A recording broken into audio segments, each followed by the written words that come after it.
mwedzi mipfumbamwe evakatakura nyika voiyamwisa nekuriritira asi vatambiriswe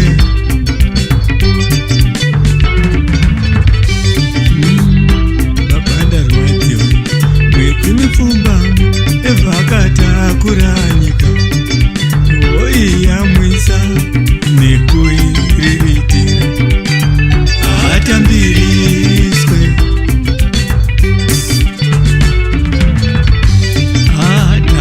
mufekitori yekugadzira zvombo zvekuraya vana anotambiriswa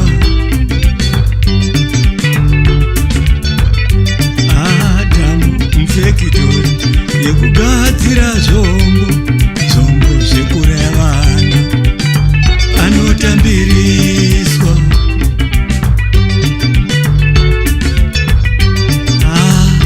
babanda rwadziwa mwedzi mipfumbamwe evakatakura nyika voiyamwisa nekuriritira asi atambiriswe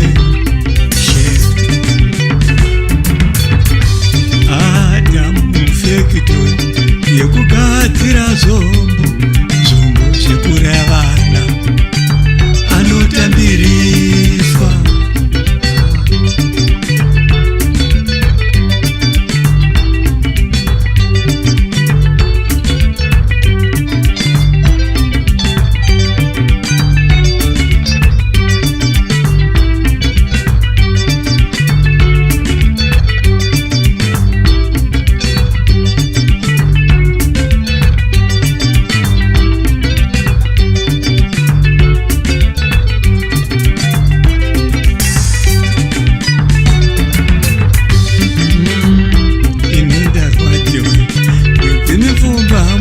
evakatakura nyika voiyamwisa nekuriritira asi atambiriswe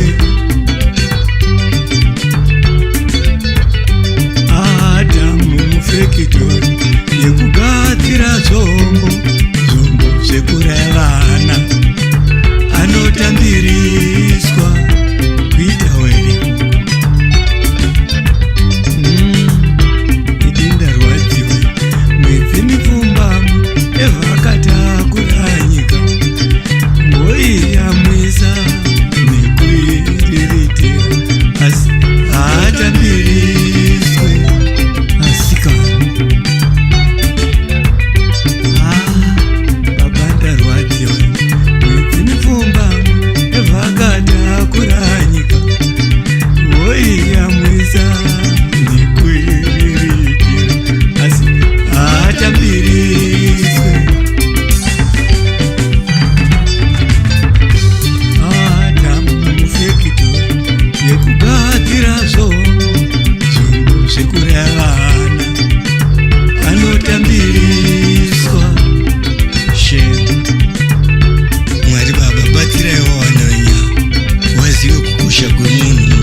nekugadzira zvombo zvekurevana anotambiriswa Mwari Baba batsiraiwo vana venyama vazive kukosha kwemunhu mupenyu.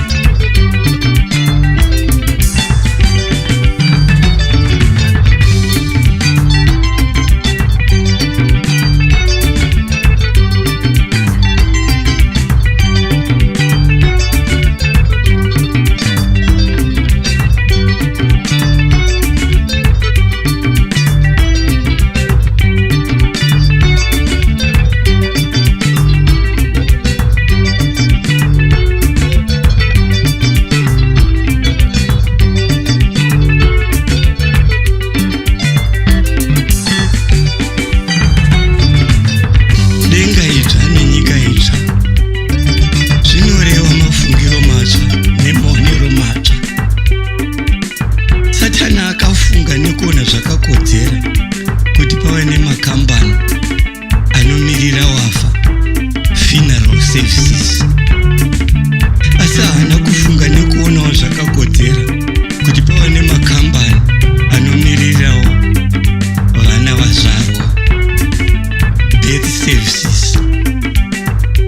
Akafunga Satani nekuona zvakakodzera kuti pave nemotokari inomirira kutakura afa.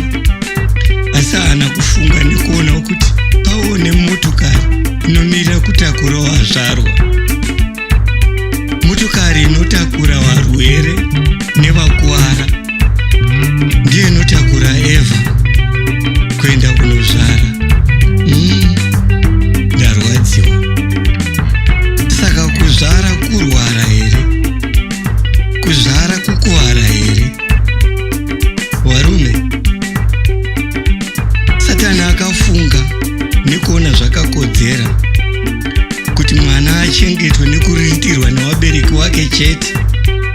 Haana kufunga nekuonawo zvakakodzera kuti mwana ariritirwe nenyika yese, achengetwe zvake nevabereki wake chete, nekuti mwana ndiwe nyika yese, kwete kuti ndiwe vabereki wake chete.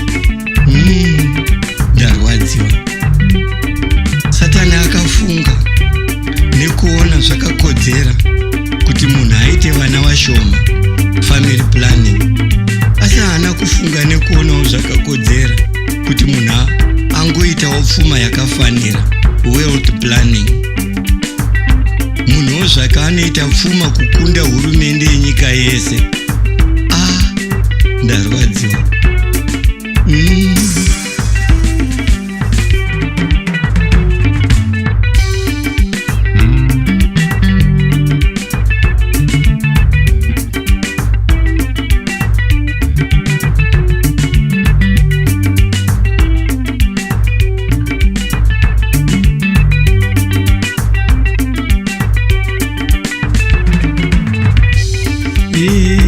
Baba ndarwadziwa. Mwedzi mipfumbamwe evakatakura nyika, voiyamwisa nekuiriritira, asi haatambiriswe.